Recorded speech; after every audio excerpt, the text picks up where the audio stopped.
¿Cómo están mis estimados alumnos del curso de filosofía de los días jueves?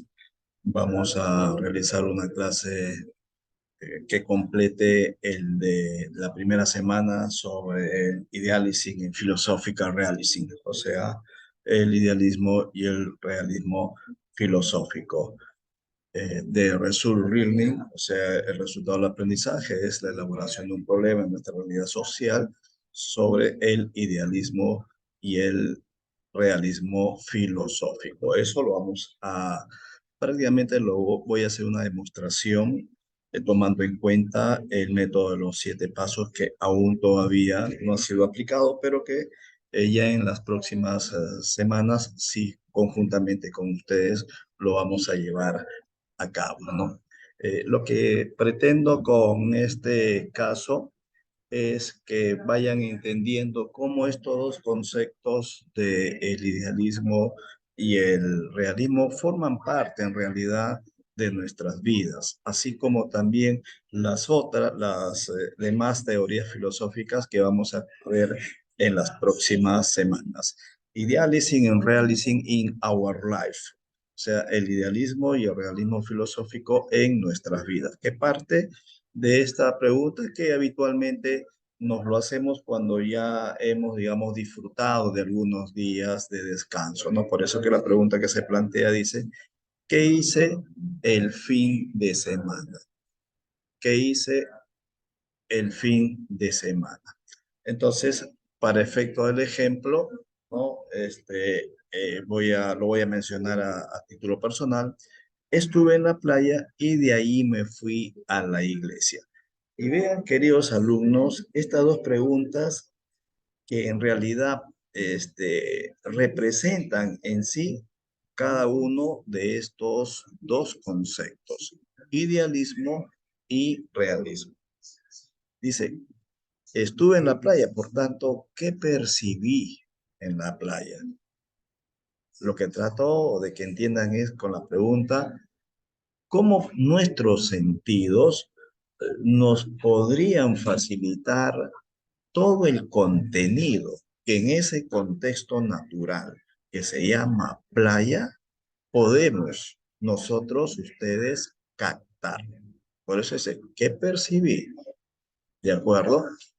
Y en la otra pregunta, que es notablemente diferente, entonces la pregunta es, ¿qué hice? ¿Qué hice yo? O sea, demanda esta pregunta, digamos, una organización previa de mis ideas instaladas en la mente para poder responder. Caso contrario, no se hace posible. O si lo fuese, seguramente la respuesta va a dar cuenta, digamos, de cierto tipo de improvisación. Entonces, volvamos nuevamente a la primera pregunta. ¿Qué percibí? Y ahí se van a tomar en cuenta varias situaciones propias de lo que vemos, pues, en la playa. Comienza con el mar, el parapente, los surfistas, los restaurantes, vendedores y consumidores. Y muchos, pero muchas otras cosas más. ¿De acuerdo? Entonces, ya tenemos una visión más o menos clara, ¿no? De todo lo que podamos o podemos percibir en la playa. Sin embargo, esto tiene que ver con el realismo filosófico. Sin embargo, ahí estamos resaltando dos conceptos que están al inicio y al término de todas esas cosas que podamos haber visto en la playa. En la parte superior hemos puesto en negrita el concepto de mar. Y sigan ustedes el sentido de la línea, ¿no? Y dice, al mar le he dado una mirada general, ¿no?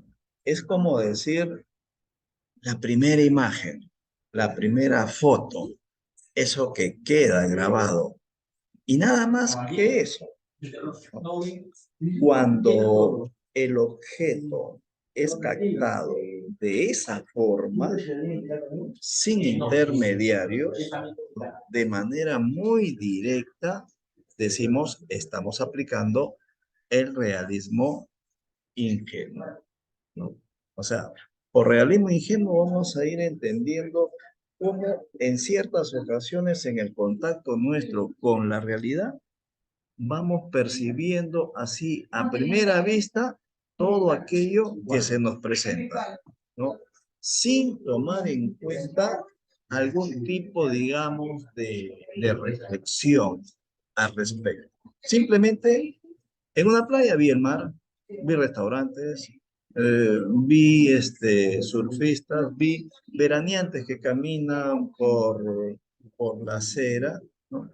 Nada más que eso. No me he puesto, digamos, a reflexionar acerca de inclusive las consecuencias que en algunos casos puede ese tipo de situaciones que estamos viendo puede ocasionar. Y ahora dirijan sus miradas hacia la parte inferior. Se han resaltado dos conceptos, vendedores y consumidores. Esto es a propósito, ciertamente, ¿no? Para que entiendan cómo, entre otros efectos, muchas veces ese tipo de relación entre quien vende un producto y quien lo compra, que igual es el veraneante, ¿no? Podría, si no se toman los cuidados del caso, entre otras cosas, podría originar, por ejemplo, suciedad, lo que llamamos contaminación o algún tipo de contaminación en las playas, para efecto del ejemplo, ¿no? ¿Qué hemos puesto en evidencia, queridos alumnos, con este segundo caso en relación al primero que tiene que ver con el mar? Y ahora estamos percibiendo esa cosa que viene de afuera y que tiene que ver con la realidad. Hemos puesto mayor acuciosidad. Hemos puesto mayor meticulosidad, mayor compromiso nuestro de acercarnos y conocer mejor lo que pasa en dicha realidad. A esa forma de percibir esa realidad con las características que estoy comentándoles, le estamos llamando realismo filosófico. Vean ustedes, nada más estamos complementando la idea que vimos en la primera clase sobre esta teoría filosófica. ¿Qué es el realismo filosófico? Es la realidad instalada más allá de las fronteras de nuestra conciencia. ¿Qué hay más allá de nuestra conciencia? La realidad, con los objetos, con las cosas, que se manejan de una manera independiente de nuestra conciencia. La conciencia no lo determina, esa cosa se determina a sí misma. Por eso que todo eso ocurre en la parte inferior, en el mundo material. Punto aparte. Vamos ahora con la segunda pregunta y que tiene que ver con el idealismo. ¿Qué habíamos dicho que era el idealismo en la semana, bueno, en la clase inicial de filosofía? ¿Qué realismo es esa teoría filosófica que tiene por tarea en realidad construir ideas, construir conceptos, elaborarlas, tomando en cuenta esa organización para el cual la conciencia se vale en buena cuenta de la razón para organizar bien dichas ideas y que luego se plasmen ya en la realidad, en comportamientos o en decisiones que tomen las personas, ¿no? Para efecto, veamos el contexto. ¿Cuál es el contexto? La iglesia. Allí ahora tengo presencia en una iglesia. ¿Qué hacemos en la iglesia? Podemos hacer muchas cosas. No podemos jugar, por ejemplo. No podemos hacer chistes, por ejemplo. No podemos ver nuestro celular. No podemos gritar. Pero sí podemos hacer otras cosas mucho más específicas. Por ejemplo, preguntarnos a nosotros mismos qué nos está sucediendo, cómo estamos promoviendo acertadamente el cumplimiento de nuestros proyectos de vida. ¿Se dan cuenta? Porque el contexto es apropiado para ese tipo de reflexión. Pues bien, entonces, ¿qué aspectos, sobre qué aspectos se está reflexionando en relación al ejemplo? Sobre aquellos que tienen que ver con mi condición de persona. ¿Seré buena persona? ¿El fin de mi vida será ayudar? Me imagino ser una buena familia, ¿no? Y todos estos aspectos lo estamos diciendo a priori. Ya saben lo que es a priori. Es decir, la generación intuitiva de una idea antes que haya ocurrido una experiencia. Entonces, ¿dónde ocurre, no? ¿Dónde ocurre o dónde se da esta organización de ideas precisas, ¿no? Ideales para su cumplimiento? En el mundo inmaterial. Entonces ya tenemos dos maneras de entender cómo se genera el conocimiento tomando en cuenta la cosa, aquella que está en la realidad, aquella que se determina a sí misma, aquella donde la conciencia no tiene, digamos, una injerencia, y cómo también el conocimiento se vale de la conciencia para ahí plasmar ideas interesantes, ¿no? Entonces, todo lo que les he explicado, chicos, es lo que conceptualmente habíamos visto la semana anterior. Aquí tenemos otros ejemplos sobre esos dos conceptos, ¿no? En el caso del idealismo, esa famosa expresión del filósofo francés, primero pienso y luego existo. Tan importante, inclusive ni siquiera desde el punto filosófico, ¿no? Desde la propia manera de concebir nuestra existencia, ¿no? Primero pienso y luego existo, ¿no? O sea, todo lo que hagamos debería ser previamente preestablecido, programado, anticipado, ¿no?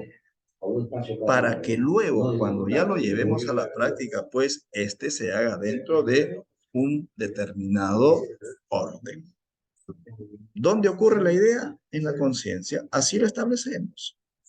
Segundo ejemplo, la fe es el camino a Dios. Evidentemente, quienes no creen en Dios, pues, como que no sirve este ejemplo, ¿no? Y respetamos otras creencias, siempre lo hemos dicho, ¿no? Para quienes sí creemos en Dios, es porque el nexo entre Dios y los hombres es la fe. La fe nos impulsa esa creencia. ¿Dónde está la fe? No podemos cogerla. La fe no está en la realidad. La fe está en nuestra conciencia. Finalmente, la idea de hombre bueno. Tal como hace 2500 años atrás lo expresaba Sócrates, que decía de que el hombre es capaz de construir sus propias ideas en ningún otro escenario de, del ser humano que no sea la conciencia. No hay otra forma en realidad, ¿no? Claro, hasta donde de repente no llegó Sócrates es a demostrar si efectivamente cómo el hombre podía ser bueno. Hasta esos linderos como que no llega, ¿no?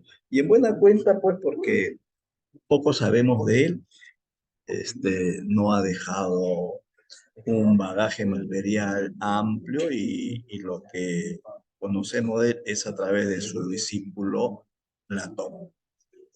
Vean ustedes, a partir de estos tres ejemplos, dice, la única realidad de esas ideas que podemos plasmarlas interiormente no tiene otro escenario que no sea la conciencia.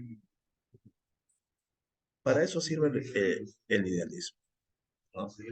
El idealismo como teoría filosófica, entonces, pero ese idealismo clásico, Cuando hablamos de un idealismo clásico, ¿no?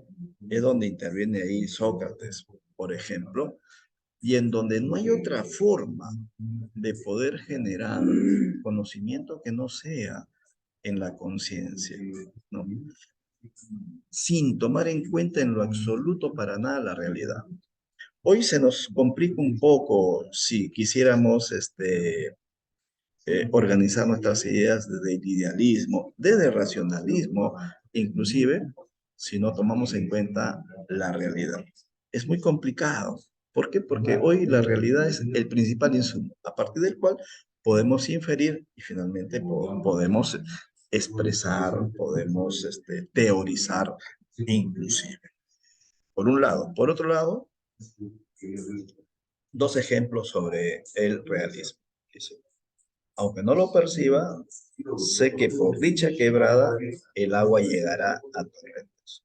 Es decir, están ustedes parados. Imagínense por un momento, ¿no? En ambos lados de una quebrada. Pero la quebrada está seca, ¿no? El hecho que esté seca no evita que perciba que en algún momento por ahí va a venir el agua, porque es un conducto natural, porque así lo ha, algo así como fabricado la naturaleza, ¿se dan cuenta? ¿Y qué decíamos del realismo? Que es independiente de la conciencia. Todo lo que está fuera de la conciencia no lo crea la conciencia. El mundo natural tiene sus propias leyes y lo que ocurre en ese mundo obedece precisamente a sus leyes, la forma como han sido concebidos. Por eso que los fenómenos naturales ocurren de esa manera. No los provoca el hombre. El hombre no provoca un tsunami. El hombre no provoca un terremoto. Podría, podría provocar lluvias ácidas, por ejemplo, ¿no? Podría provocar todo este problema del cambio climático, inclusive. Pero en líneas generales, la naturaleza se vale de sus propias leyes. O sea, aunque yo no pueda ver, aunque no pueda observar, ¿no? De que sobre una determinada parte o sector de la realidad no se están cumpliendo las leyes o sus leyes naturales, en algún momento se van a cumplir, ¿no? El otro ejemplo, cierro la puerta de mi casa muy cerca al mar y dejo de percibir la brisa del mar.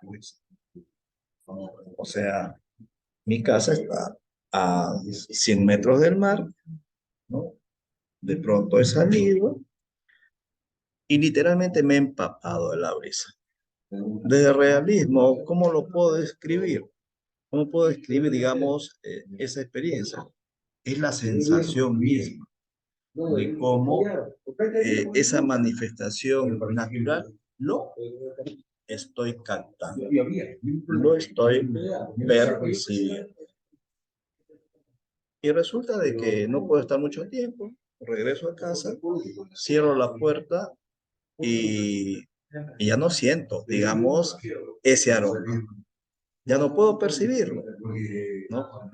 Pero el hecho de cerrar la puerta no significa que no pueda pensar en que el fenómeno continúa fuera de, de mi casa. ¿Se dan cuenta? Entonces, la naturaleza se determina a sí misma. El hombre no gobierna, el hombre no manda en un mundo ajeno a su conciencia. Entonces, la única realidad que existe está en la materia. Vean ustedes, no este enfrentamiento, sino que esta manera distinta, desde donde el conocimiento tiene su origen. Por un lado, la conciencia en relación al idealismo, por otro lado, la materia en relación al idealismo. Bueno, aquí había y hay un caso, pero evidentemente pues no tuvimos la clase, pero igual se los comparto y luego se los comento, ¿no? Nos imaginamos siendo habitantes de los inicios de la Edad Antigua. Entonces, resulta que estoy frente a un hermoso valle y de ello doy cuenta a través de dos formas, ¿no? Primero, first, soy consciente de que la realidad se determina a sí misma. Vean ustedes, soy consciente de que la realidad se determina a sí misma, de que el valle, sus manifestaciones naturales, sus ríos o sus riachuelos, sus pendientes, sus precipicios, ¿no? Son parte de la forma como este se ha ido construyendo a través del tiempo. Número dos, soy consciente de que todo el panorama visto lo puedo imaginar tal como es por siempre. ¿Se dan cuenta? Ese último, el dos, es el trabajo del idealismo. Representar una realidad. ¿Cuál realidad? Que el que está fuera, pues, de nuestra conciencia.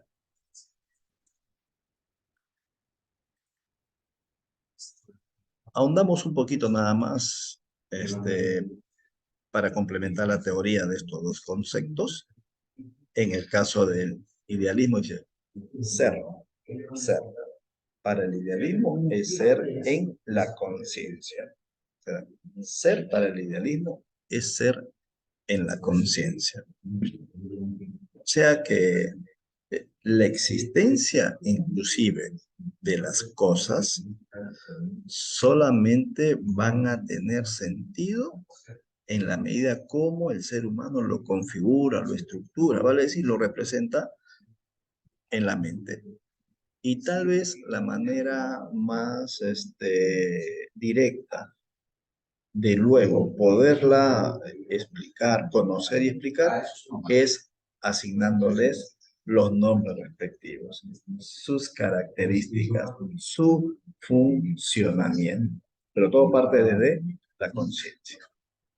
Luego, el idealismo puede ser de origen nociológico y metafísico. Nociológico es la teoría del conocimiento, ¿no? Entonces, y metafísico, aquella forma de expresar un conocimiento que no tome en cuenta para nada las leyes de la naturaleza. Interesante esto.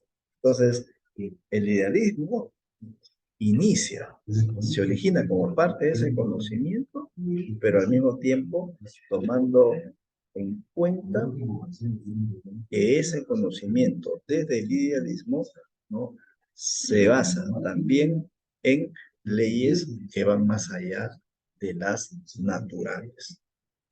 Tomando en cuenta aquello, entonces el idealismo pone acento en el sujeto. Hablamos de un sujeto pensante en las ideas, en tanto concepción, o sea, manera de pensar, ¿no?, sin referencia extramental.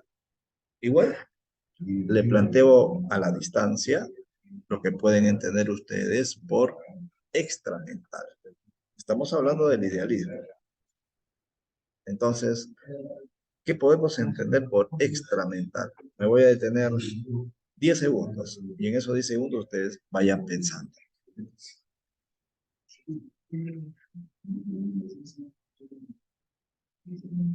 Muy bien, transcurrieron los 10 segundos. Entonces, si quisiéramos comenzar por lo mental, diríamos, bueno, la mente es lo que habitualmente conocemos como nuestra conciencia, nuestro pensamiento. Lo extra es lo que no forma parte de la mente, ¿se dan cuenta? Entonces, el idealismo, ¿no?, ni se pone acento en la forma como el hombre piensa, pero no toma en cuenta lo que está más allá del pensamiento. Vale decir, la realidad, la cosa, el objeto. En una palabra, el mundo material. Luego, en cuanto al realismo, dice, la realidad puede ser nociológicamente, o sea, desde la teoría del conocimiento puede ser aprehendida, no dice aprendida. Son dos conceptos muy distintos. La realidad puede ser aprehendida. Igual les planteo la pregunta, ¿qué pueden entender ustedes por aprender, aprender, profe. 10 segundos.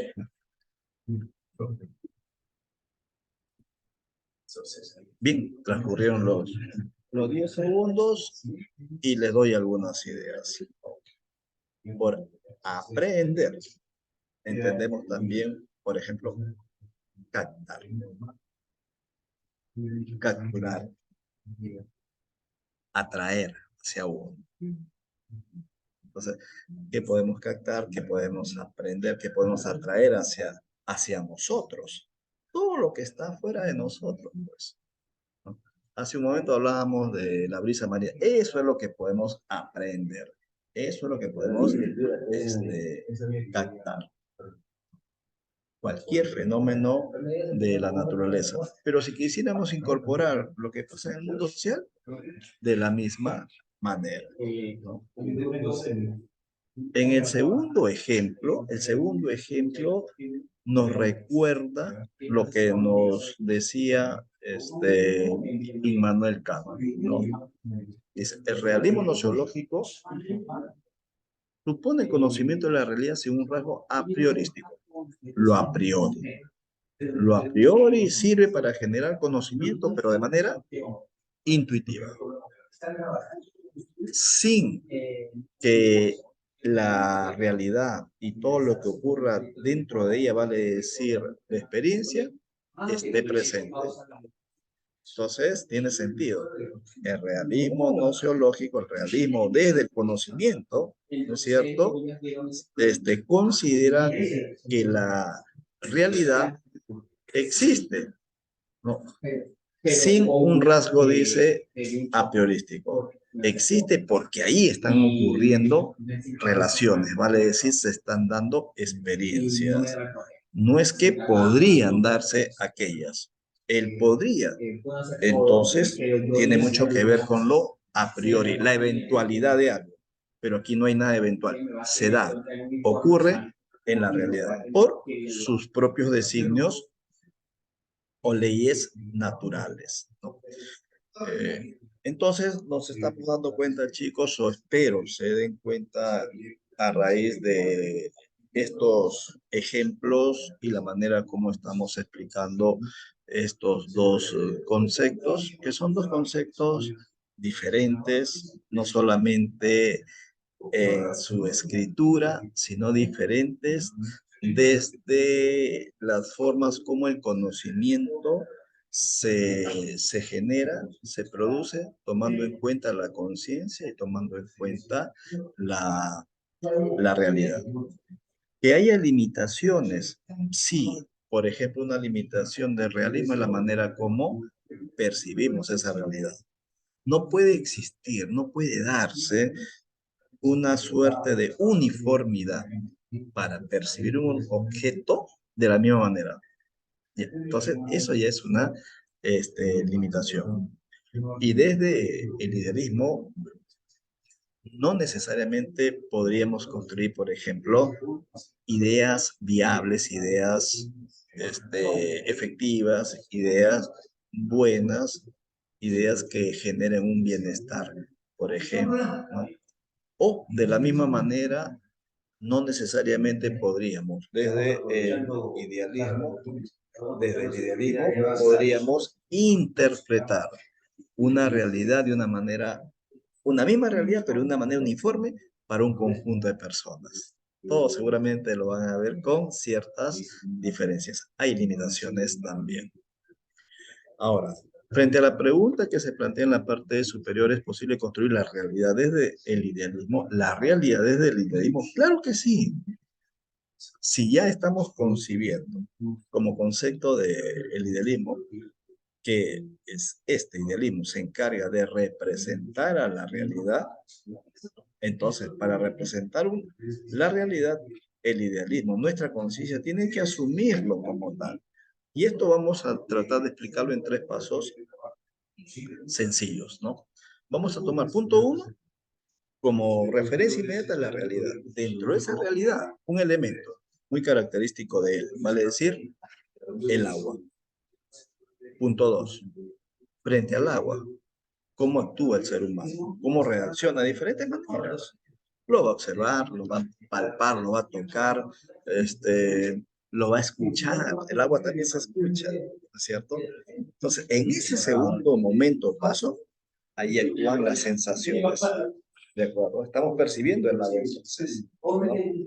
Y eso está provocando una reacción en nosotros. Pero esa reacción, más allá de la corporal, es una reacción racional también. Por eso que ahí actúa la conciencia, en ese tercer momento. Y a partir de ahí se dice, ya se está generando o se está construyendo el conocimiento. O sea, cuando representamos una realidad, en realidad lo que estamos haciendo es construir un conocimiento. Algunas características del idealismo que vienen acompañado de sus propias, de sus propios ejemplos, ¿no? Number one, en la parte superior, dice, las cosas existen si se representan por ideas en la mente. ¿Se dan cuenta? Chicos, pero las cosas pueden existir si no se representan también por ideas en la mente. Cuando no se representan por ideas en la mente, entonces estamos hablando de realismo filosófico. Pero en este caso, son rasgos de idealismo. Por tanto, las cosas existen si se representan por ideas en la mente, que tienen que ver con, por ejemplo, en la parte inferior, la idea de volcán o corrupción política. Eso es lo que hemos representado. Claro, vuelvo a aclarar, hablar de un idealismo clásico en los actuales circunstancias es un poco complicado, entonces tengo que acudir al principal insumo, que es lo que sucede en la realidad, y así tengo que representarlo. La característica 2, la realidad está supeditada a la idea. Claro que sí, hablamos de idealismo. La realidad supeditada a la idea. ¿Por qué? Porque aquello que ocurre fuera de nuestra conciencia, tenemos que asignarle, ¿no? Una razón social, como se dice. O sea, tenemos que generarle un nombre de acuerdo a cómo se está manifestando en cierto sector de la realidad, para poder conocerle, para poder construir bien esa realidad desde la conciencia. De ahí entonces que su ejemplo inmediato es el 2. Bueno, era la cuarta ola, luego va a venir una quinta ola, ¿no? La cuarta ola de COVID y las estrategias de su contención. Esa es la realidad al cual hacía referencia. Como se darán cuenta, ya no es una realidad necesariamente natural, ¿no? Sino es una realidad aquí social y dentro del mundo social, lo que tiene que ver con el problema sanitario. Tercera característica, la realidad se conoce por el intelecto. El intelecto, la forma de pensar y la experiencia, ¿se dan cuenta? Es como si asociáramos en esta tercera característica lo a priori y lo a posteriori. Lo a priori relacionado con el intelecto. Lo a posteriori vinculado con la experiencia. Entonces, si tenemos claro este tercer ejemplo, vamos a entender también la tercera característica. Los expertos dicen, la mejor forma de no contagiarse es seguir usando la mascarilla. ¿Se dan cuenta? La inteligencia de los profesionales para vinculándose con la realidad, en este caso lo que ha sucedido, bueno, y sucede con el problema sanitario, entonces dar medidas preventivas en ese sentido. Característica 4, las ideas son eternas e inmutables. Igual, 10 segundos para que puedan asociar esta expresión con un filósofo de la antigüedad, mundo o periodo socrático.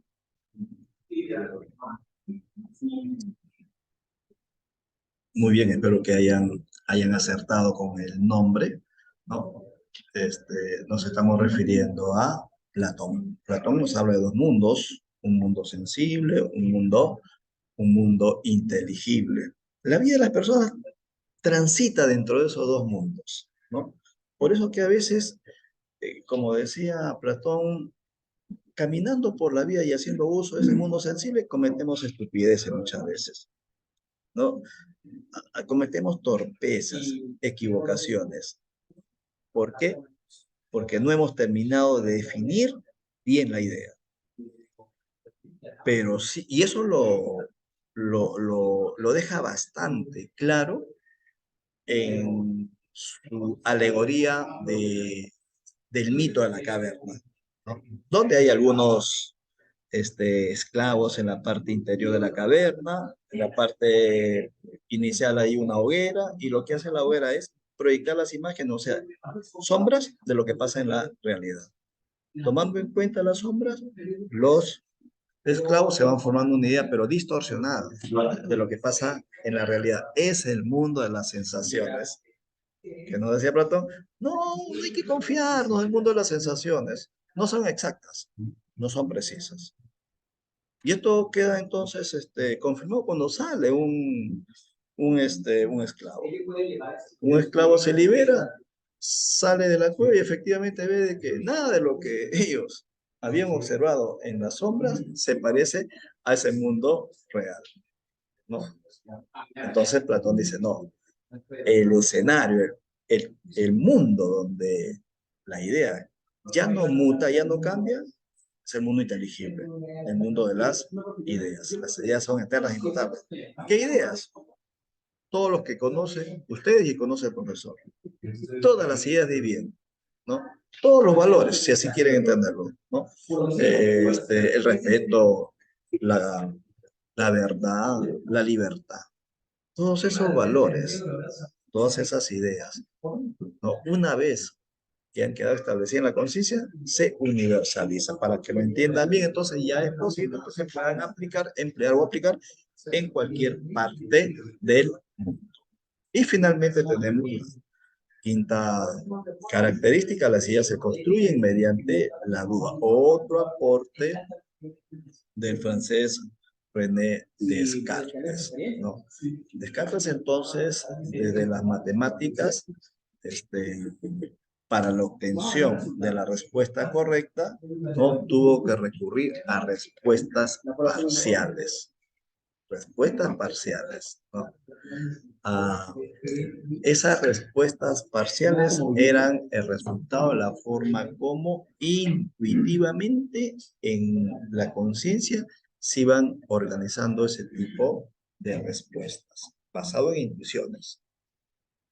Pero cuando ya no había más que intuir, entonces en ese momento Descartes comenzó a decir, ahora ya no hay forma de dudar de esas respuestas previas y lo que hemos obtenido es un resultado. A ese resultado le vamos a llamar la verdad. Entonces, la duda también tiene que formar parte de nuestras vidas, pero no como un concepto de inseguridad, sino más bien como una forma de ir entendiendo cuántas, yo diría, cuántas oportunidades, cuántas alternativas podemos nosotros tomar en cuenta y seleccionar o elegir para llevar bien adelante nuestras vidas. En este apartado que tiene que ver con el realismo, nos vamos a ir seguramente dando cuenta cómo tiene una vinculación muy directa con ese ejemplo que dimos al inicio de la playa, ¿no? En el que estamos capturando una primera imagen del mar, pero es como si no hayamos visto bien todo lo que hay en el mar. Y seguramente hay muchas cosas, ¿no? Y esa otra imagen que da cuenta de cómo la relación entre ambulante y comerciante puede degenerar, por ejemplo, en suciedad o en contaminación de la playa, ¿no? Entonces, ahí están, espero bien establecidos los conceptos de idealismo, perdón, de realismo ingenuo y de realismo crítico. Y eso ahora asociado a este casito, ¿no? Entonces, el tema es que en una empresa, los representantes de la empresa son los que están algo así como mirándonos. Y hay un grupito de personas que están de espalda, que son los que están presentando, dando una propuesta de un proyecto. Entonces, comencemos con el idealismo, con el realismo ingenuo. ¿Qué es lo que piensa esa persona? Creo que no hay la menor duda de poner en duda, creo que no hay la menor intención, perdón, de poner en duda el proyecto. ya lo expresó, ha percibido en los rostros, en los comportamientos, en fin, ¿no? En las relaciones de cómo se están dando, digamos, los comportamientos de las personas que representan a la empresa, él ya adelantó una respuesta. Él es la captura de pantalla que él ha tenido en ese momento. Sin embargo, no necesariamente la manera como él lo ha percibido es para los integrantes de la empresa, como ellos también lo pueden percibir. Veamos ahora cómo lo piensa un miembro de la empresa. Lo que ellos no saben, o sea, dirigiéndose al grupo que está proponiendo el proyecto, es que su proyecto tiene muchas observaciones. ¿Qué es lo que han hecho? Han percibido con mayor meticulosidad, con mayor detenimiento de la realidad. O sea, el proyecto en sí y probablemente hayan encontrado fallas en ese sentido. Otro ejemplo entonces ahí, al igual que la relación entre el vendedor y el cliente en la playa, ¿no? Y que da, y que da como resultado la contaminación de la playa, ¿no? Aquí también tenemos entonces, con este caso, que es aplicable el realismo crítico y el realismo ingenuo. Estas dos imágenes igual tienen que ver con el concepto del realismo.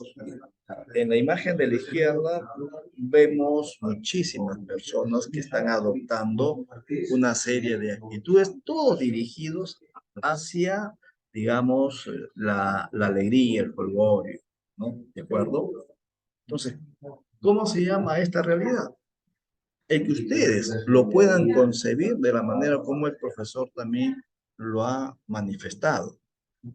Entonces, este comportamiento alegre, visible, de estas personas arropados, en fin, ¿no? Con un traje tradicional a sus costumbres, entonces lo puedo representar en la mente. Por eso que la segunda pregunta dice, ¿y cuál sería el constructo mental?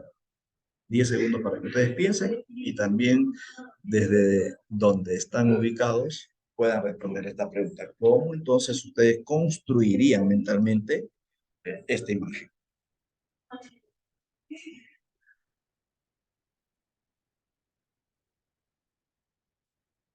Ok, pasaron 10 segundos. Entonces, puede tener varios nombres. Lo puedo construir como con el nombre, por ejemplo, de un pasacalle. Creo que bien queda reflejado, ¿no? En esta imagen, un pasacalle, un festival, ¿no? Un carnaval. Hay varios nombres que de pronto entonces pueden servir para hacer dicha construcción mental. Luego tenemos en la otra imagen el de la derecha, ¿no? Vemos a un torero realizando su faena, ¿no es cierto? Y el toro. Entonces, para los amantes de la tauromaquia, tal vez sea uno de los, algunos le llaman deporte, inclusive. Si fuese así, en realidad es de los deportes que menos me gustan, pero es un tema también ya de persona. A mi padre, por ejemplo, mucho le gusta el toreo y a mí no me gusta el toreo. Pero si quisiéramos, si fuésemos amantes del toreo, entonces, entrando a una plaza de toros, ¿qué diríamos? Lo que está aquí reflejado como idea, ¿no? Un gran espectáculo taurino. Eso es la primera idea que se nos está viniendo a la mente. ¿Gala de qué hemos hecho? De realismo ingenuo. No nos hemos puesto a pensar en el significado, en los efectos que esta actividad genera desde un punto de vista social, cultural. Entonces, actúa ahí de inmediato el realismo crítico. ¿Qué le diría el realismo crítico a esa manera de pensar el realismo ingenuo? Es decir, un gran espectáculo. ¿Qué le diría? El uso utilitario del toro y la forma despreciable de su muerte. ¿Se dan cuenta? Porque eso es lo que en la práctica va a ocurrir.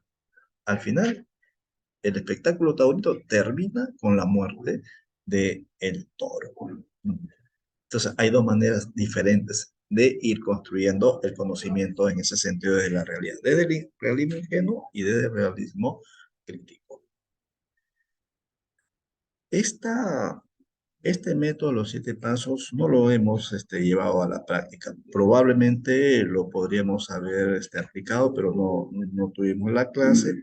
De ahí entonces que la tareita de ustedes fue leer este artículo digital que se llama Una guía para entender el Perú de Pedro Castillo, ¿no? Estos 7 pasos son los que ustedes están observando, que en la práctica es casi como una similitud de las fases del método científico. De lo que se trata es con esto este, acercarlos a todos ustedes al desarrollo de una investigación. De hecho, lo van a hacer con el logro del aprendizaje basado en un análisis crítico, pero tomando en cuenta la teoría del ensayo académico, ¿no?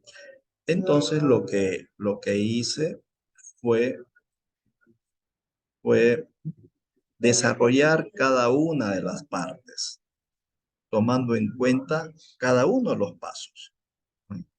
Entonces, y a cada uno de estos pasos le asigné la tarea. La que debieron hacer ustedes, en realidad ya lo he resuelto, ¿no?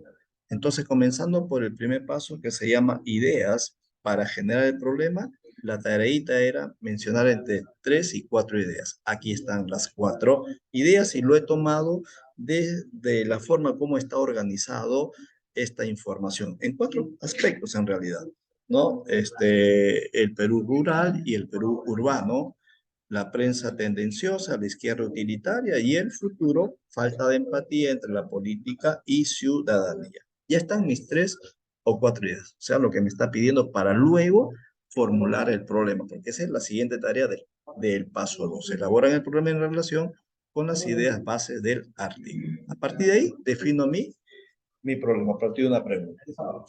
¿Por qué la política divide a los peruanos? ¿No?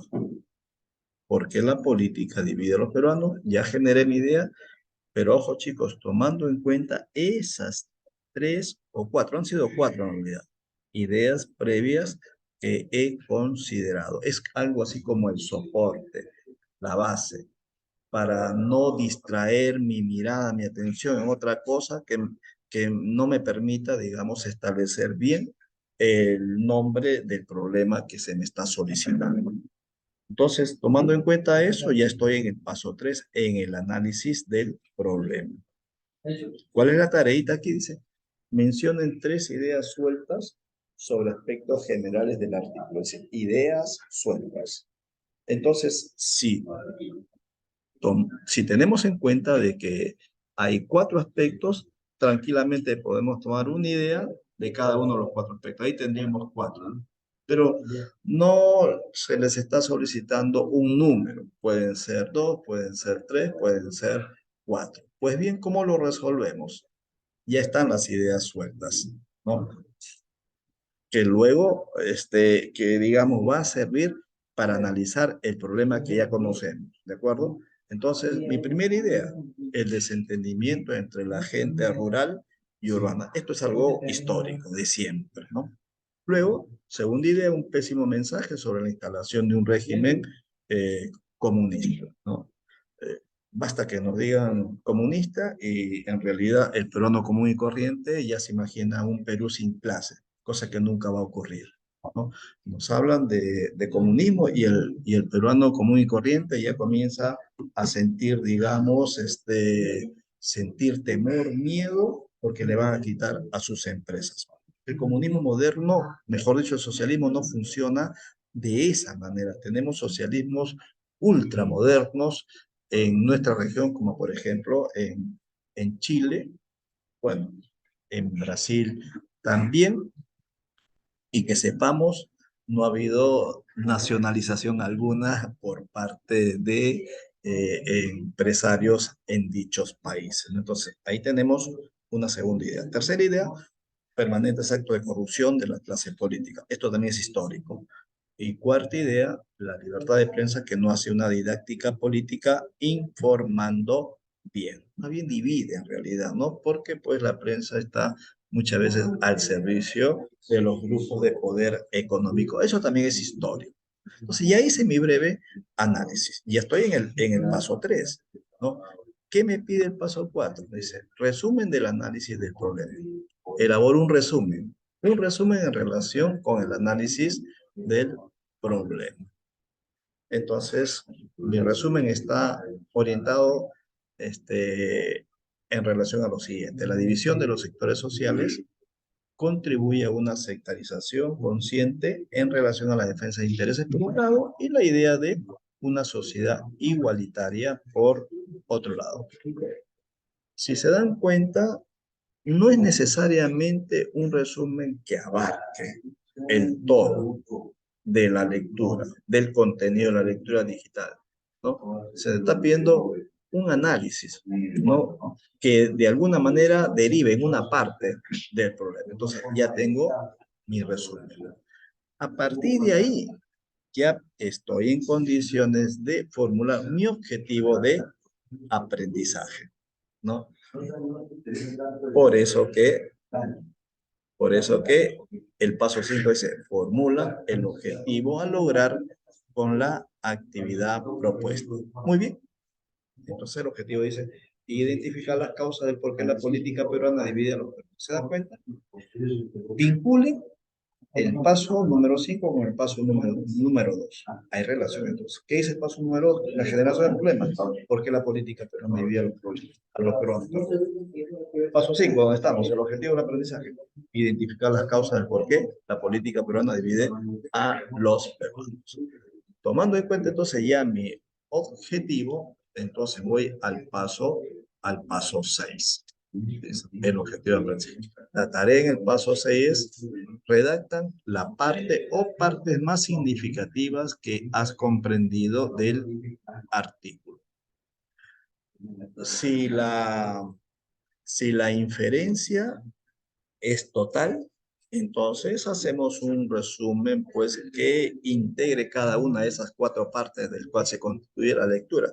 Si no, en gran medida tratamos de articular algunas ideas de los cuatro aspectos, ¿no? Entonces, tomando en cuenta lo que les estoy comentando, entonces la redacción es como sigue. En base a lo leído, el grupo ha comprendido, o sea, como si formara parte de un grupo.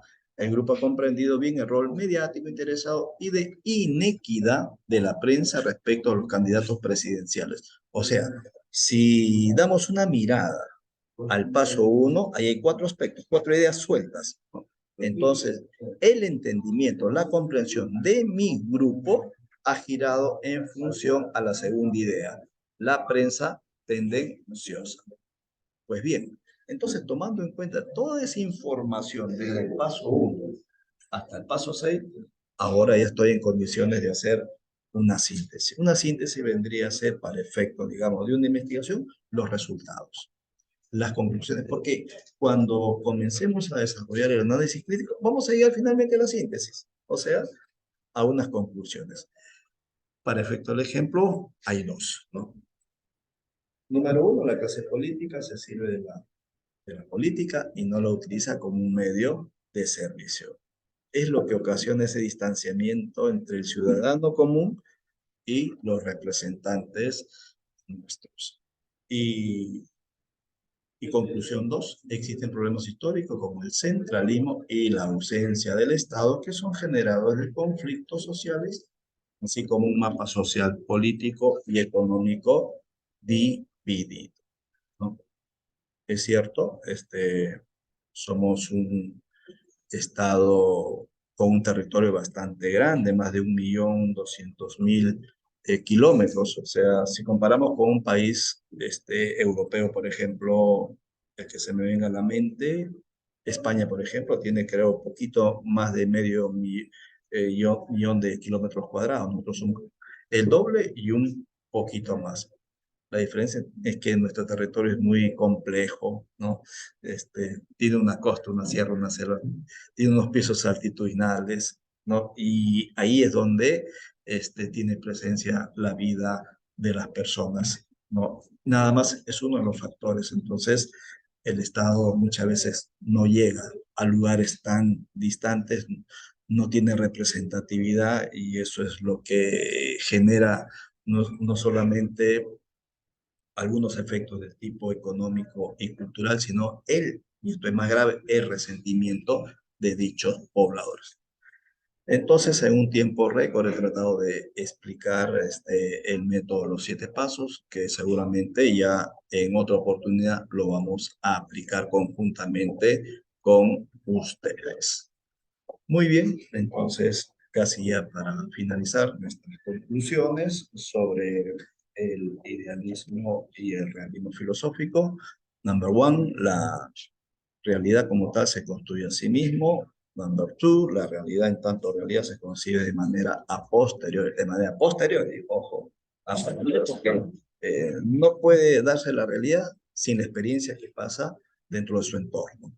Number three, el idealismo construye sus ideas basado en sus concepciones. Number four, el idealismo determina la realidad, no su existencia. La existencia lo determina, digamos, el propio objeto que se genera a sí mismo como parte existente de esa realidad que es la naturaleza. Bien, chicos, entonces he querido en todo este tiempo este, complementar las ideas de idealismo y realismo filosófico que hicimos en la primera semana. Estoy seguro que hoy mismo lo van a ver ustedes, este video que se ha grabado sobre la segunda sesión que aborda los mismos temas, de tal manera que espero tengan más claras sus ideas, hayan entendido mejor, pero igual en la siguiente clase que tengamos de manera presencial, estaré igual a disposición de ustedes para poder aclarar algunas dudas en algunos aspectos que probablemente no hayan entendido sobre idealismo y realismo filosófico. Mis saludos, esperando que estén todos bien y que podamos muy pronto nuevamente encontrarnos y compartir nuestras experiencias, en mi caso docente y ustedes alumnos, en la próxima clase. Un abrazo para todos.